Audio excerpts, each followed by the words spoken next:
你知道吗？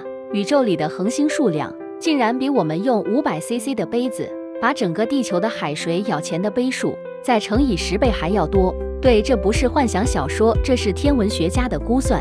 宇宙中大约有10颗恒星，也就是1后面24个零。这代表什么呢？你现在抬头看见的那几颗星星，就像是你在海滩采到的几粒沙，后面还有整个撒哈拉沙漠没看到。所以啦，觉得自己渺小吗？放心，你本来就超小，但别难过，因为宇宙告诉我们一件事：越是渺小的东西，只要发光就有意义。你看那几颗星星，它们也不大，可我们几千年来都还在看它许愿。所以你现在的努力、你的痛苦、你的快乐，在宇宙眼中虽然像杯海水，但只要你发光，就可能照亮某个人一整夜的黑暗。